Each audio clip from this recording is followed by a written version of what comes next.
ታውቂያለሽ ሚስቱ ነሽ ይሄንን ክፉ ሰው ያቅፈሽ የምትተኚ በሐሳቡ የምትስማሚ ሚስቱ ነሽ ይልሽ ቶት ትግስቴ እያለቀ ነው ይላቅ አሁን ከደረሰብኝ በላይ ምን ሊደርስብኝ ነው ያንቺ ትግስት አለቀና ምን እንዳይመጣ ነው አዎ ሞትም አለኩ እኔ ምገለጥ በጄሲን ታርገን ምገለጥ ልጄ ላይ አንድ ጥረት ብቻ ላገኝ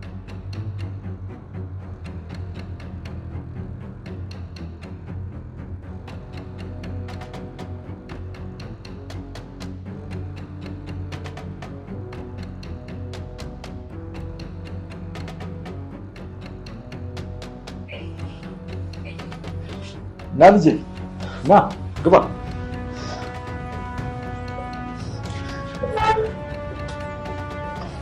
እንዴት ነው ጎረምሳ አለው ደህና ሁሉም አባዬ ነው ስለዚህ በአባዬ ልንተዋወቅ እንችላለን እሺ አባዬ እናቲ ማለት ነው የትሁት አባት ማለቴ ትሁት የምወዳት ልጅ ናት ደስ ይላል ትሁት የምትወደድ ስርዓት ያላት ልጅ ናት አሁን ግን ደህና አይደለች አውቃለሁ አስቀይሜያታለሁ ግን እናቴን ለማግኘት ነው ሁሉንም ነገር ያደረኩት ተጣልታችሁ አዎ ተቀይማኛለች ግን የማታና የዛሬ ሁኔታ ሌላም ነገር ያለ ነው የሚመስለው አንተም ያለበት ይገባል አባዬ እናቴ ራበች አለች እንዳለች ደግሞ እርግጠኛ ነኝ ግን እየቃዠሁ እንደሆነ ነው የሚነግሩኝ የሚፈልጉት እናት ማለች ልጅ አሁን እሱ ላይ ነው እውነት አለች አዎ እኔ ጋር ናት ምን እባክህን ውሰደኝ ነገም ካንተ ጋር እንዳልጣላ እባክህ ናቲ ተረጋጋ የማይባልበት ሁኔታ ላይ ተረጋጋ አትበለኝ ያንተንና ስላስመለጠች የትሁት ልጅ አባታ አግቷል ምን ና አሁን ተነስ አንዳቸው ጋር ናት ነገሮችን ተረጋግቶ በማስተዋል ለመወሰን የተቸገረው ናቲ ዓለሜ እንዲሁም ትሁት ስላሉበት ሁኔታ አውቋል። የእናቱን በህይወት መኖር ሰምቶ ስለ ነገሩ እውነትነት ማረጋገጥ ያልቻለው ናቲ አሁን ላይ ያለው አማራጭ ራሱን አረጋግቶ ስሜታዊም ሳይሆን ከትሁትና ከአባዬ ጋር ሆኖ ችግሩን ለመፍታት መሞከር ነው። የእናቱን በህይወት መኖር ከትሁት ሰምቶ ነገሩንም እውነት ስለመሆኑ ለማረጋገጥ ከቤቲ ጋር ቢተኛም በመሃላቸው በተፈጠረ ግጭት ስለ ነገሩ እርግጠኛ ሳይሆን ቀርቷል። ለዛም ነው ወደ አባቱ ቤት በማታ ለመተኛት በሚል ሰበብ መጥቶ በድንገትም ሙሉ ቤቱን ካልፈተሽኩ ያለው። መስዋዕትነት ከዛ ስቃይ ከተሞላበት ቤት ያመለጠችው ዓለም በነገሮች መደራረብ ጭንቀት በድጋሚ ወደ እብደቷ እየተመለሰች ያለች ይመስላል። እሷን ለማዳን ብሎ በምሽት ከቤቱ ወጥቶ ወደ ቤቱ አምጥቶም እየተንከባከባት ያለውንም አባዬ ጭምር በሁኔታው ግራ አጋብቷለች። ዓለሜን አስመልጣ ልጇን ያሳዘችው ትሁት ገዛኸኝ መሳሪያውን ደቅኖ እያስፈራራት ባለበትም በመሃል በራቸው ይንኳኳል። ገዛኸኝም ወደ ኩሽና ሄዳ ስራዋን አርፋ እንድትሰራ ነገር ግን አንድም ነገር ትንፈሽ እንዳትል አስጠንቅቋት ሄዶ በሩን ይከፍተዋል። በዛ ምሽት ወደ ቤታቸው የመጣውም ናቲ ነበር። ቀጥሎ አባዬ በሰላም ነው ይሄን ሁሉ ሳንኳኳ ያልሰማችሁት ብሎ ሲጠይቀው ገዛኸኝም አይደለም ትንሽ ከሚስቴ ጋር ተጋጭተናል፣ እባክህ ዛሬ ካላስቸገርኩ ወደ ቤት ሄደ እዛው ደር ብሎ ቢጠይቀውም ነገር ግን ናቲ ሰዓቱ በጣም እንደሄደና ወደዛ መመለስ እንደማይችል እዚሁ እንደሚያድር ነግሮት ወደ ውስጥ ይገባል። ገዛኸኝ ወደ መኝታ ቤቱ ሲሄድለትም የትሁት ሁኔታ ልክ እንዳልነበር ያስተዋለው ናቲ ወደ ኩሽና ጠጋ ብሎ ምን ተፈጥሮ እንደሆነ ይጠይቃል።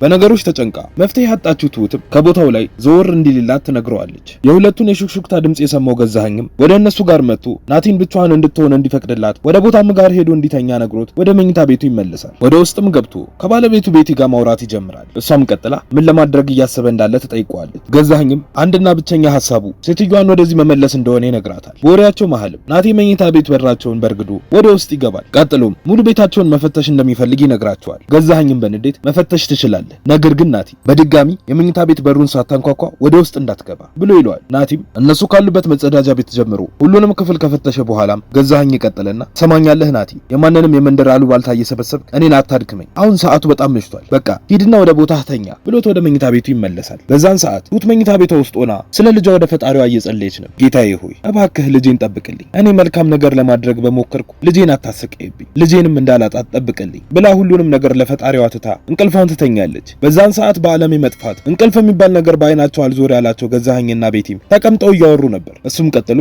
አሁን ላይ በጥሩ ጊዜ ቤቱን በርብሮ የእናቱን አለመኖር አረጋግጧል። ስለዚህ እሷን በቶሎ በእጃችን አስገብተን ማሰናበት ይኖርብናል። ምንም ከባድ ነገር የለውም። ልጇን እንሰጣታለን፣ እሷ ደግሞ በምትኩ አለሜን ትሰጠናለች። ይሄም ማይረባ በሱ ቤት እኮ በድንገት መጥቶ እናቱን ማግኘቱ ነበር። ለማንኛውም አሁን ተኚ ብሏት ይተኛሉ። በነጋታውም ጠዋትም ገዛኸኝ ከእንቅልፉ ተነስቶ ወደ ናቲ ጋር ይሄድና ስራ እንዳይረፍድበት እንዲነሳ ብሎ ይቀሰቅሰዋል። ነገር ግን ናቲ ራስ ምታት እንዳመመውና የተወሰነ መተኛት እንደሚፈልግ ይነግረዋል። ገዛኸኝም ወይ ሐኪም ቤት እንሂድ ካልሆነ ደግሞ አብረን ወጥተን ቡና ጠጥተን ይሻልሃል ቢለውም ነገር ግን ናቲ ሊሰማው ፈቃደኛ አልነበረም። ብተኛ ይሻለኛል አባዬ ደህናዋል ብሎት ጀርባ ሰጥቶት ይተኛል። ገዛኸኝም ወደ ቤቲ ጋር ይሄድና ናቲ ከቤት እንዳልወጣ እና ከትሁት ጋር ከተገናኙ ለእነሱ አደጋ እንደሆነ ነግሯት አጠገባቸው ሆና ልትከታተላቸው እንደሚገባ ማሳውቋት ወደ ስራው ይሄዳል። ረፋዱ ላይ ትሁት መመገቢያ ጠረጴዛው ጋር ተቀምጣ ናቲ ከተኛበት ተነስቶ አጠገቧ ይመጣና ማውራት ይጀምራሉ። ናቲም ቀጥሎ ትሁቴ በህመም አሳበቤ እዚሁ የቆየሁት አንቺን ለማውራት ብዬ ነው። ሙሉ ሌሊቱን እንቅልፍ የሚባል በአይኔ ያልዞረም። እኔ አሁን ላይ በነገሮች ግራ ተጋብቼ ላብድ ነው ያለሁት ብሎ ሲላት ትሁትም አሁንማ ያንተና የእናትህ ጉዳይ በጣም ቀላል ሆኗል። እናትህ የት እንዳለች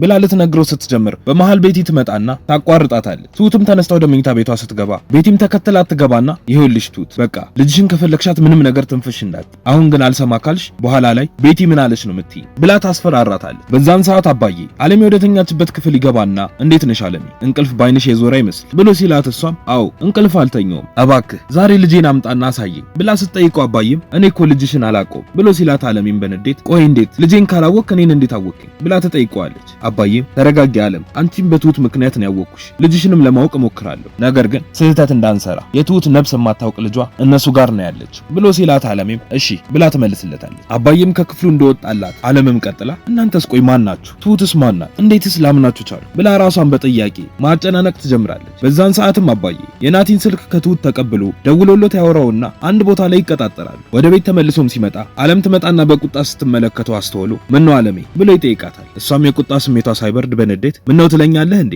ልጄን አላውቀውም እያልክ አሁን በቃ ወደ ልጄ ጋር መሄድ እፈልጋለሁ። ይህን ሁሉ ዋጋ መከፍለው እኮ ልጄን ለማግኘት ነው። አንተስ ማን ስለሆንክ ነው ልጄን አላውቀውም እያልክ ምትለኝ? እኔስ እንዴት ነው እንደዚህ እያልክኝ አምኜህ መቀመጠው ብላ ስትለው አባዬም ታያለሜ እኔ አንቺን ለመጥቀም አጠገብሽ ያለው ሰው ነኝ አልጎዳሽም ብሎ ቢላትም አለም ግን እሱም ሚላትን ለመስማት ፈቃደኛ አልነበረችም። የምታወራውን ነገር ለምን ብዬ አምናለሁ?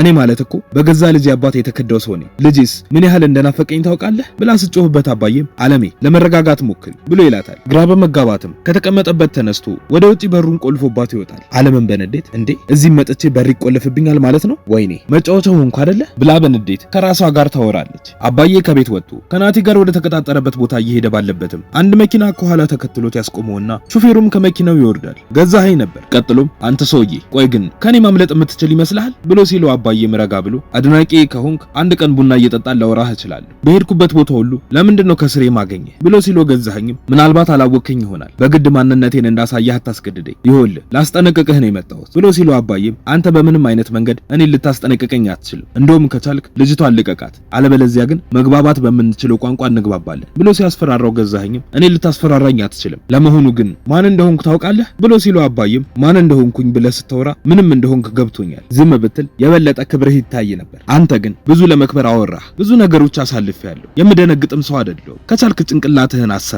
ብሎ ጥሎት ይሄዳል። በዛን ሰዓትም ነው አንድ ካፌ ውስጥ ናቲን አግኝቶት አለሜ እሱ ጋር መሆኗን ነገር ግን የትሁት ልጅ ደግሞ በዚህ ምክንያት እንደታገተች የነገረው። በቀጣይ አባዬና ናቲ ምን ሊፈጥሩ ይችላሉ? ሐሳብ እንዲሁም አስተያየታችሁን ኮሜንት ላይ ጻፉልን። የምንለቃቸው ቪዲዮዎች ለብዙ ሰዎች እንዲደርሱም ላይክ እንዲሁም ሼር ማድረግ አትርሱ። ቪዲዮዎች ስንለቅ በፍጥነት እንዲደርሳችሁ የደወል ምልክቱን መጫን አትርሱ። በቀጣይ በሌላ ክፍል እስክንገናኝ እስከዛው በሰላም ቆዩ።